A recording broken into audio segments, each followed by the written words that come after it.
nation. Chalk in hand, he's on a mission, shaping dreams with precision. Hi everyone, and welcome again to another Teacher Joseph podcast. Over the last few weeks, I've been reporting to you about Britain and ID cards. The central government, that's the one that looks after the whole of the UK, wants to introduce digital ID cards. At the moment, here in the UK, we don't have any ID cards, and the central government is trying to change that by bringing in a digital ID card that we can hold on our telephones. We've been talking about different news reports that I've shown you over the last few weeks, and today we're going to look more at this topic.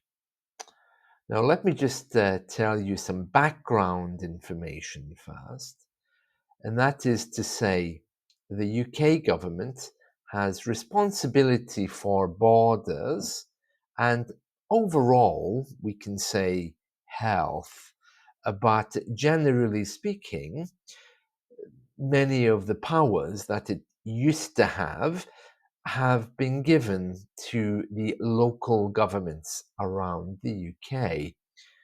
There is a Scottish government these days which looks after Scotland. It has its own parliament. There's one in Northern Ireland called the Northern Ireland Assembly, and there's also one in Wales. It's a Welsh name, I believe it's Plaid Cymru. It's very hard to see and pronounce. England itself is looked after by the central government, which makes it much easier for the central government to decide things for England because it doesn't have a separate government to fight. One interesting thing about all of this is these governments in Scotland, Northern Ireland, and Wales, they have one thing in common. They really, really dislike London. Or to be more precise, they really, really dislike the central government. The central government, because it has given most of its power to these individual governments, doesn't really have much power left, but it does still control the borders. And also, I believe it has some control over health, for example, during COVID. Now, if we think about the power that it has, border control, that's what it's trying to use to bring in the law regarding ID cards. The central government is saying, look, immigration is an emergency, and therefore we're bringing in ID cards. No one can argue with the central government's decision if they do that. It has to go through Parliament first, and no one can argue with them. After all, they are the central government. But the local governments around the UK have already said that they don't want ID cards and they won't support the idea. They probably won't get the chance to refuse, but some of these governments very, very strongly are saying, no, we really, really don't want this. And I'm going to share with you a news report now from Scotland.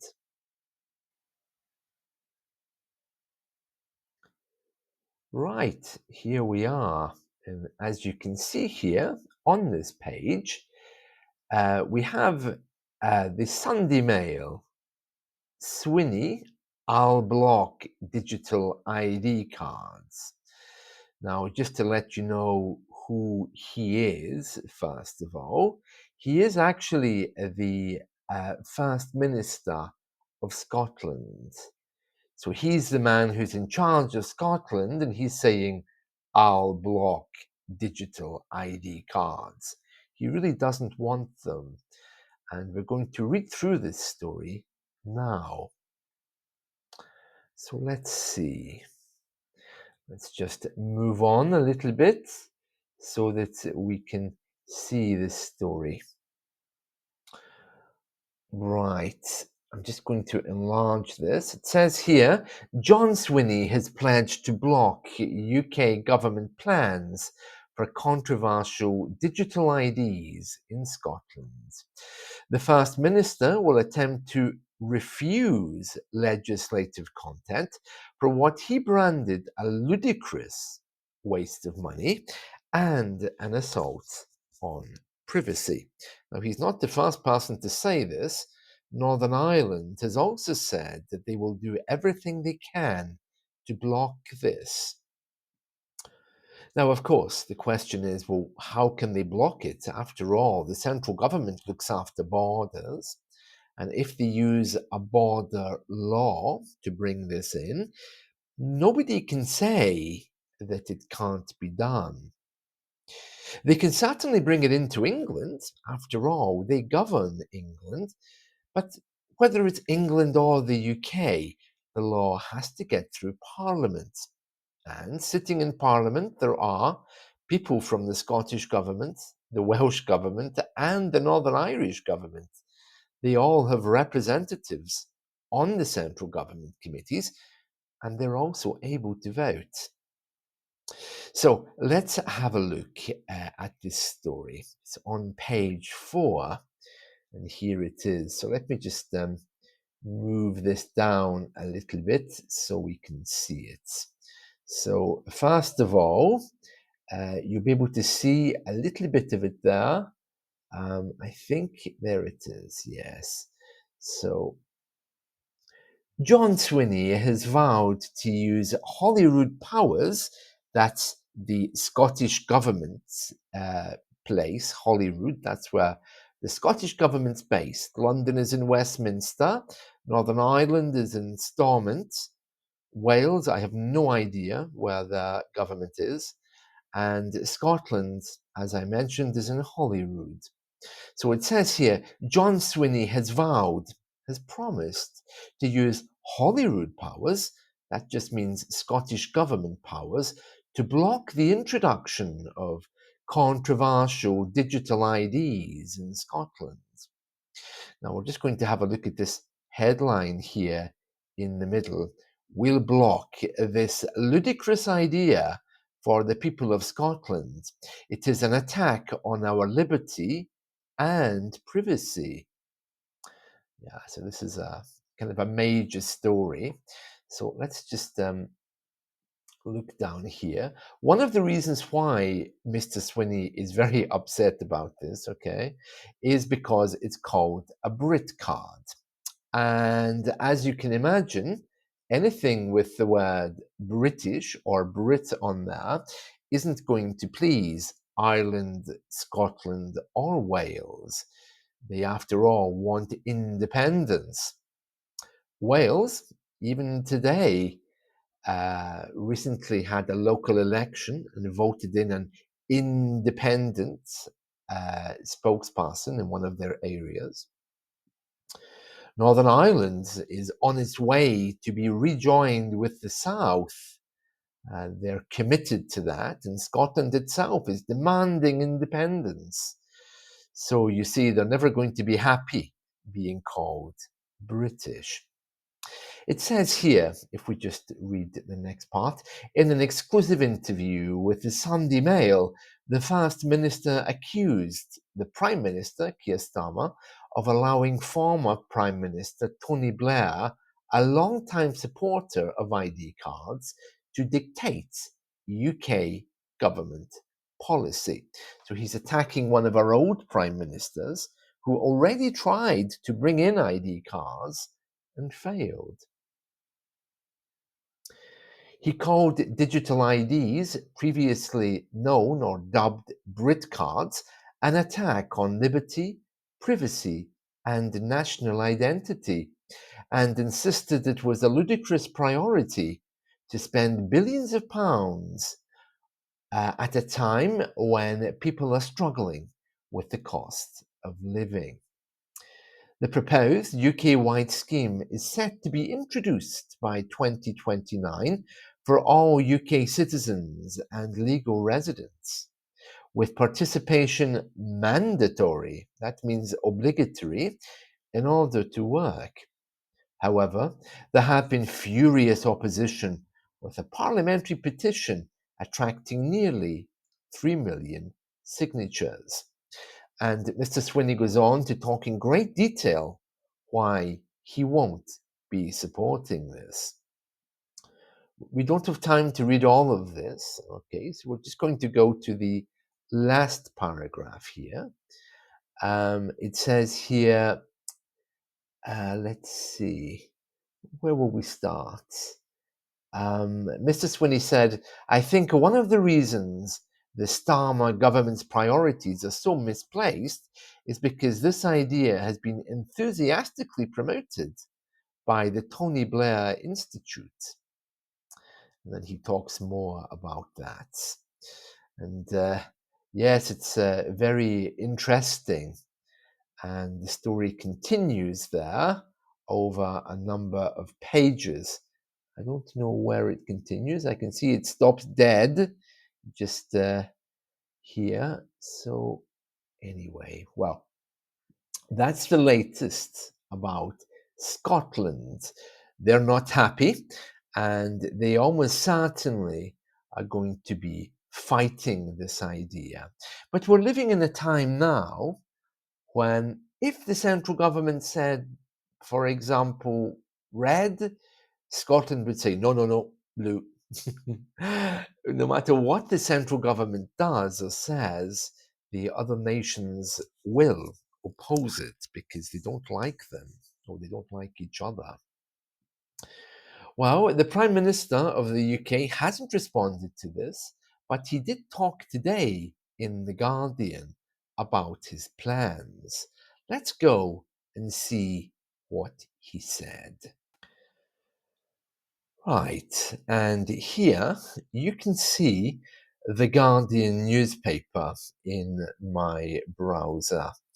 And it says here, Starmer lays out vision for a much criticized digital ID scheme. And there he is, the man himself. Prime Minister says the identification would never be needed to access hospitals amid fears about or over civil liberties. So he seems to be trying to avoid the confrontation with the other governments, and he's trying to bring about a sense of peace. Now, he's actually in a bank branch. He's in Barclays Bank, and we're going to read. It's very strange that he would go to a bank, but you know, his thinking is, of course, whenever we as British people, we try to open a bank account, we need to prove who we are. We need to have photo ID, we need to have proof of residence, and that can be a bit of a headache. So that's why he's gone to a bank branch. He's found some people there in this bank who are saying they love his plans. Of course, they would be in England. Right, let's read. Keir Starmer has set out his vision for digital IDs as he fights to win back public support for the scheme.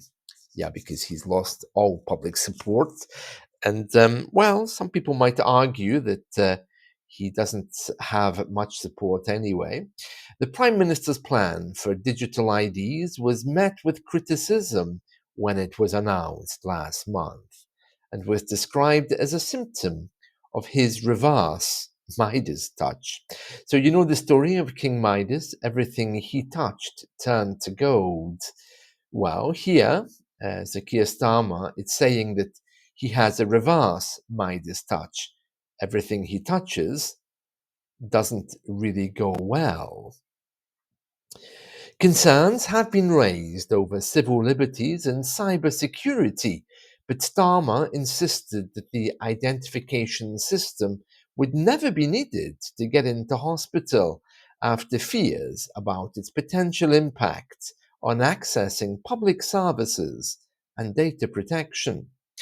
He told staff at a Barclays branch, that's Barclays Bank, in Brighton on Thursday, well, he couldn't get much more English than that. He's on the south coast.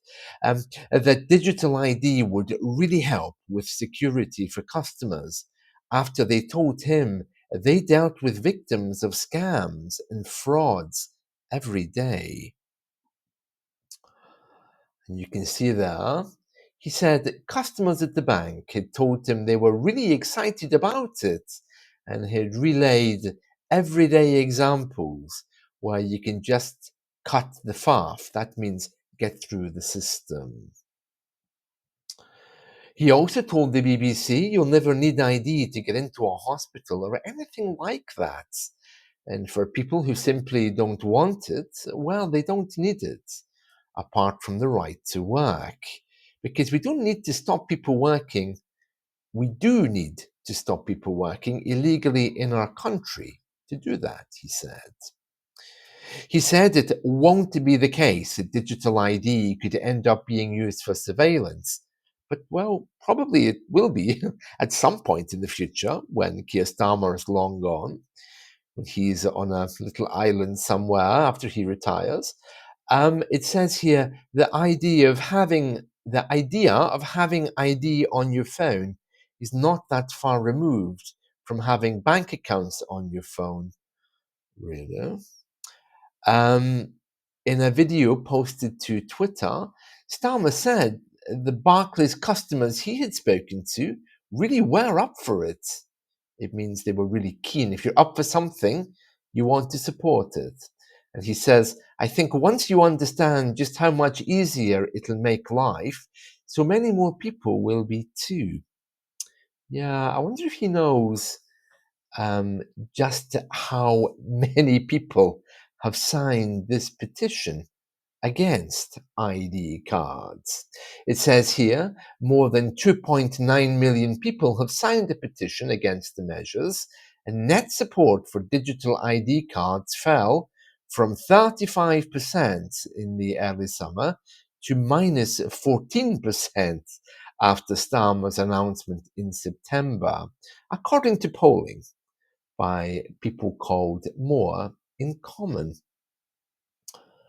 And then he goes on to talk more about it. At the very last paragraph there, one of the opposition parties says the Liberal Democrat Home Affairs spokesman, that's from the Liberal Party, who currently aren't in power in the central government, he said Keir Starmer is trying to put lipstick on a very expensive pig. Relaunching this scheme for the second time this month won't change the fact it is intrusive, expensive, and unnecessary. Right, so that's the story about ID cards here in the UK. Will he be able to get this through Parliament? Or do you think his usual reverse Midas touch will kick in? To kick in means will operate and will fail. Well, it seems to me that his party, even at the moment, is rather unpopular anyway. But what's very interesting about this is that Scotland already had a plan to bring in ID cards. The only reason they're upset is because, well, the central government want to do it, number one. And secondly, because they want to include everyone in the UK. Really, I can't imagine Keir Starmer getting this through Parliament. He has a majority, he can force them to vote for it, but then it has to go to the next level. And I would imagine that the upper chamber will tear it apart. The only way I can really see this working is if, number one, they only bring it into England, because nobody there seems to be objecting. And number two, so number one, if they bring it into England, And number two, if they have an opt-out where you can refuse to bring in or have an ID card. So if you, for example, say, no, it's against my human rights or because of my religion, I can't have it. If they bring that in, I would imagine people will be happier. Then they can opt out and choose not to have it.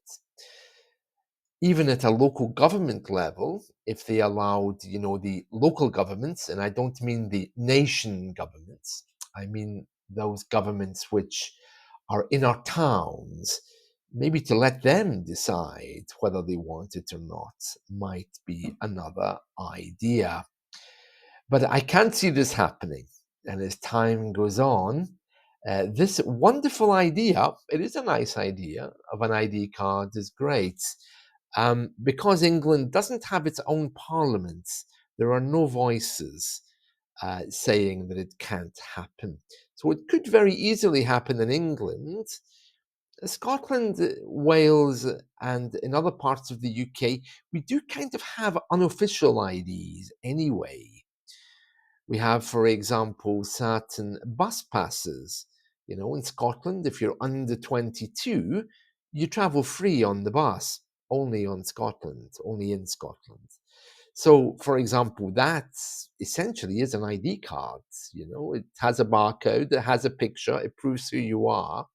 So we do have cards anyway, but we don't have anything official because nobody wants the central government having our photos or using it against us in the future, you know? I was talking to a friend the other day, and he was saying, well, if he's going to the shop to buy his gin and tonic, he doesn't want to be in a situation whereby they tell him, well, you bought a bottle yesterday, so you can't buy one today. And that is the fear that they will begin to control us. Many of you have been asking me, what's the problem? We all have ID cards around the world. Well, the problem is that, well, we've never really had them. And although it would make our lives easier, giving our government control, I'm not sure we'd want to do that. Would I trust the Scottish government more? I don't know. The old saying, power corrupts, and absolute power corrupts absolutely. I don't know who said that, but it's a lovely quotation. So I can't imagine this happening. I think the reverse Midas touch may well kick in, but we'll see. I'll keep you up to date. This story isn't going away. In fact, if anything, it's just beginning. That's it from me. See you all. Bye.